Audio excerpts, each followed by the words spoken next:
Hello everyone, कैसे हैं आप सब। स्वागत है आपका एक नई वीडियो के साथ। आज की हमारी वीडियो के अंदर हम करेंगे sampling frame research methodology unit 3 के मेरे नोट्स। जो हमारी पिछली वीडियो थी उसके अंदर हमने क्या था, advantages and disadvantages of sensors. अगर आपने वो वीडियो नहीं देखी है तो उसका लिंक डिस्क्रिप्शन में है, आप लोग जाके चेक कर सकते हैं। और अगर आप चैनल पे नए हैं तो सबसे पहले चैनल को जाकर सब्सक्राइब करें, बेल आइकन प्रेस करें फॉर न्यू अपडेट्स। तो हम स्टार्ट करते हैं। फर्स्टली सैम्पलिंग फ्रेम का मतलब क्या होता है। एक चीज़ और मुझे आप लोगों को बतानी है कि आप लोग पता है वीडियो देखते हो बट पूरे नहीं देखते हो। प्लीज़ भाई, वीडियोस के अंदर बहुत मेहनत लगती है, बहुत मेहनत लगती है आपके लिए नोट्स बनाने के लिए, नए नए चीज़ें लेके आने के लिए, नए नए कंटेंट लेके आने के लिए, नए नए सब्जेक्ट्स को लेके आने के लिए। और ये सब चीज़ें मैं आप लोगों के लिए ही कर रही हूँ, क्योंकि वही बात है ना कि मुझे तो ये सब चीज़ें आती ही हैं, लेकिन जो चीज़ मुझे नहीं मिली, मैं नोट्स जैसे मैं ढूंढती थी यूट्यूब के ऊपर, मुझे नहीं मिलते थे एम कॉम बी कॉम के, तो वो चीज़ मैं आप लोगों को प्रोवाइड करवा रही हूँ। तो उस चीज़ को अप्रिशिएट किया करो, पूरी वीडियो को देखा करो और लाइक किया करो। प्लीज़ कमेंट भी किया करो अगर आपको कोई भी डाउट होता है, वीडियो अच्छी लगती है तो प्लीज़। तो स्टार्ट करते हैं। Sampling frame. The sampling frame is needed the actual collection of units. A sample has now been taken from this. A basic random samples gives all units in it an equal profitability of being drawn and appearing in the sample. Sampling frame क्या होता है कि जो हमें चीज़ें चाहिए हैं, जो नीडेड हैं, उनका एक एक्चुअल कलेक्शन करता है यूनिट्स का। मतलब एक फ्रेम क्रिएट करता है जो जो सैम्पल्स हमें ज़रूरत है, जिन जिन चीज़ों की हमें नीड्स है। ये हमें बताता है कि भाई बेसिकली हमारे जो सैम्पल्स हैं वो क्या, कितने यूनिट्स इसके अंदर आएंगे, और ये जो यूनिट्स हैं ये हमें सेम प्रॉफिटेबिलिटी देंगे। अगर हमें ऐसे, मतलब ये नहीं होता है कि जैसे कई बार हमें हमारे पास ऑप्शंस होते हैं कि ये करेगा तो भी यही होगा, ये करेगा तो भी यही होगा, तो दोनों ही चीज़ें अच्छी हैं, तेरा मन करे वही चीज़ कर ले तू। तो सिमिलर सी चीज़ें हैं वो। तो वो चीज़ को हमें बताता है सैम्पलिंग फ्रेम कि भाई आपको प्रॉफिटेबिलिटी दोनों में ही सेम ही रहेगी, तो आप इनमें से कोई भी सैंपल उठा सकते हो या कोई भी चीज़ कर सकते हो। Characteristics of good sampling frame. एक अच्छी सैम्पलिंग फ्रेम की क्या कैरेक्टरिस्टिक्स होंगी। Be assertive when selecting list में sure you sample frame is large enough for your requirement. A decent sample frame for research और own living condition for example might included.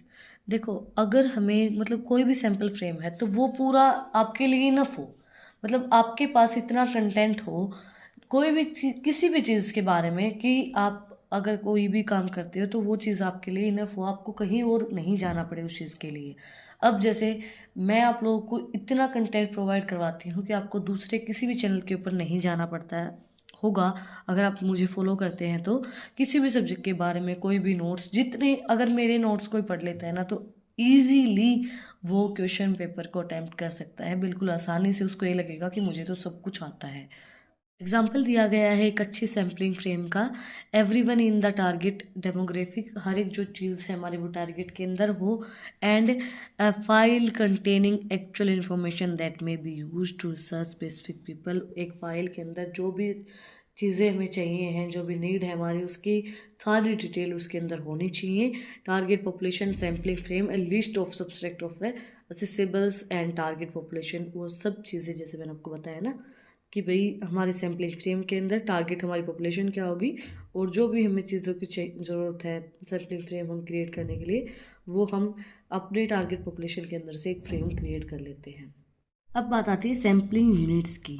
The population divided into a finite numbers of distant and identifiable units is called sampling unit. जो population है उनको हम finite numbers के अंदर define करते हैं, identify की जाती है, उनको हम सैम्पलिंग यूनिट बोलते हैं। These are the individual units in entities that make up the frames just as elements are entities that make up the population। ये इंडिविजुअल यूनिट्स होती हैं जो फ्रेम को क्रिएट करती हैं, जो हम पॉपुलेशन को कैलकुलेट करने के लिए करते हैं। Then what is the difference between sampling frame, sampling unit and target population. Firstly sampling frame, a directory और source for selecting the sample. जो एक डायरेक्टरी, एक सोर्स जो हम सैंपल को सिलेक्ट करने के लिए यूज़ करते हैं। Sampling unit, the chosen individual element from the frame. जो फ्रेम के अंदर से हम एक चूज़ करते हैं एलिमेंट, उसको हम सैम्पलिंग यूनिट बोलते हैं। Target population, the whole group comes under the study. Target population के अंदर पूरा एक ग्रुप जो हम स्टडी के अंदर लेके आते हैं, जिसकी हम पूरे की स्टडी करते हैं। नेक्स्ट है फिर से sampling frame, the depicts units accessibles for the chosen. Depict करता है यूनिट जो हम चूज़ करने के लिए हेल्प करती हैं। Only particular entities get selected for evaluation, बस हम कुछ पर्टिकुलर एंटिटी को ही सिलेक्ट करते हैं इवेलुएशन करने के लिए। And it consist of large group of research interest, इसके अंदर ज़्यादा large group of research interest होता है। नेक्स्ट है फिर द टारगेट पॉपुलेशन में not match that frame of sampling, जो टारगेट पॉपुलेशन है वो नहीं मैच करती है हमारी फ्रेम ऑफ सैम्पलिंग से। And sampling unit it forms the actual samples for analysis, ये एक एक्चुअल, क्योंकि एक यूनिट उठाते हैं इसके अंदर, तो एक एक्चुअल सैम्पल एनालिसिस हमारा क्रिएट करता है। And target population it denotes the group that can be used for the drawing interference, ये डिनोट करता है कि हमारे कौन से ग्रुप के अकॉर्डिंगली कौन से ग्रुप को हम यूज़ करेंगे अपनी टारगेट पॉपुलेशन के अंदर और जो इंटरफेरेंस करेगा। नेक्स्ट है the telephone directory is an example, sampling frame का जो एग्जाम्पल है वो है telephone directory. And sampling unit क्या है, selected individual for the survey, जैसे हम सर्वे के अंदर इंडिविजुअल को सिलेक्ट करते हैं, ये इसका एग्जाम्पल होगा। एंड टारगेट पॉपुलेशन का एग्जाम्पल होगा all voters are eligible to vote in the election, हर एक वोटर जो होता है वो एलिजिबल होता है इलेक्शन के अंदर वोट करने के लिए। वन वोट वन कंट्री है हमारी, मतलब हमारी कंट्री के अंदर हर एक इंसान का राइट है, one vote one right, and हर एक इंसान वोट करने का अधिकार रखता है। तो इसका एक सही एग्जाम्पल है भाई हमारी टारगेट पॉपुलेशन, मतलब हर एक इंसान जो हमारी टारगेट पॉपुलेशन पूरी पॉपुलेशन उसका पूरा राइट है और वो वोटर है, एलिजिबल है इलेक्शन के अंदर वोट करने के लिए। नेक्स्ट आता है sample size determination, sample size को हम किस तरीके से डिटरमाइन कर सकते हैं। Sample size is determined by the process of determining the numbers and of participating or observation needed for the study of survey. It is important to ensure that the sample size is largely enough to provide statistical valid results. Factors such as derived and level of confidence, the vertical of the data, and the effect of size being studies are taken into consideration when determining the sample size. Various statistical techniques and formulas can be used for the calculating the appropriate sample size based on the factor. The goal is to strike a balance between having a representative sample and minimize the cost and time required for the data collection. Sample size determination जो है वो important topic है, इसको और अच्छे से करना है इसके आगे हमारे पॉइंट्स है, क्योंकि इस साल के क्वेश्चन पेपर के अंदर ये क्वेश्चन पूछा गया है। What are the sample size determinations. Sample size determination का मतलब क्या होता है, डिटरमाइन करना आपके ऑब्जर्वेशन के थ्रू किस सैम्पल का क्या साइज़ हो सकता है, और सैम्पल साइज़ को हम किस तरीके डिटरमाइन कर सकते हैं, उसकी एक्यूरेसी के थ्रू हम उसको डिटरमाइन कर सकते हैं। Determining the right sample size ensure that the result of the study accurately represent the large population. अगर हमारा सैम्पल साइज डिटर्मिनेशन सही होगा तो वो एक्यूरेसी बताएगा कि हमने जो सैम्पल साइज डिटरमाइन किया है with the help of our observations, our surveys, उसके थ्रू हमने सैम्पल साइज को डिटरमाइन किया, तो वो उसकी एक्यूरेसी को बताता है। हम अगर हमारी लार्ज पॉपुलेशन है तो हम स्टैटिकल डाटा के थ्रू उसके रिजल्ट को हम देख सकते हैं कि वो सही या नहीं है। सैम्पल साइज जो है वो हमारे कॉन्फिडेंस को बताता है। Large sample size increase the confidence level in the studies finding making them more reliables and trustworthy. जो हमारा लार्ज सैम्पल साइज़ है वो ज़्यादा कॉन्फिडेंस को बताता है और उसके थ्रू हमें ज़्यादा रिलायबल और ट्रस्टवर्दी चीज़ें मिलती हैं। Then presents a large sample size reduce the margin of errors providing more precious estimates and reducing variability in the results.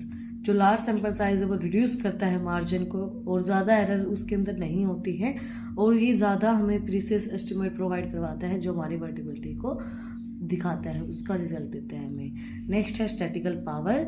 As sufficient sample size improves the statical power of the study increasing the likelihood and detecting meaningful efforts और difference.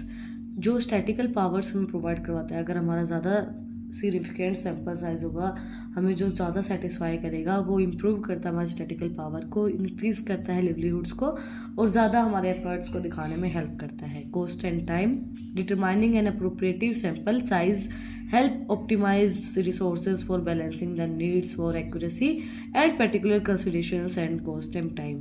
जो हमारा sample size determine करता है वो हमें देखो sample size का हमें पता चल जाता है कि भाई ये हमारा सैम्पल साइज है, तो उसके थ्रू हमें ये पता चल जाता है सैम्पल साइज के थ्रू कि भाई हमारा कितना टाइम लगेगा उस चीज़ के अंदर, कितना हमें कॉस्ट लगेगा, तो उसको डिटरमाइन करने में वो हेल्प करता है। तो इसी के साथ आज का जो हमारा टॉपिक था वो कंप्लीट हो गया है। आज हमने कवर किया है सैम्पल फ्रेम क्या होता है, सैम्पलिंग यूनिट क्या होती है, क्या डिफरेंस होता है sampling unit and sampling frame and target population के अंदर, और सैम्पल साइज को क्या चीज़ें डिटरमाइन करती हैं। अगर आपको आज की वीडियो पसंद आई तो आप लोग को पता ही क्या करना है, कमेंट सेक्शन में मुझे बताना है कि आपको वीडियो कैसी लगी। कोई भी डाउट है तो वो भी आप लोग कमेंट सेक्शन में मुझसे पूछ सकते हैं। और अगर आपको इन टॉपिक्स की PDF चाहिए तो टेलीग्राम चैनल का लिंक भी डिस्क्रिप्शन में है, आप उसको भी जाके सब्सक्राइब कर सकते हैं। और अगर फिर भी आपको किसी भी चीज़ के बारे में कुछ भी पूछना है, कोई भी बुक के बारे में पूछना है, किसी सब्जेक्ट के बारे में पूछना है, तो वो चीज़ आप मुझे इंस्टाग्राम पर DM करके पूछ सकते हैं, उसका लिंक भी डिस्क्रिप्शन में है। फिर मिलते हैं एक नई वीडियो के साथ, एक नए टॉपिक के साथ।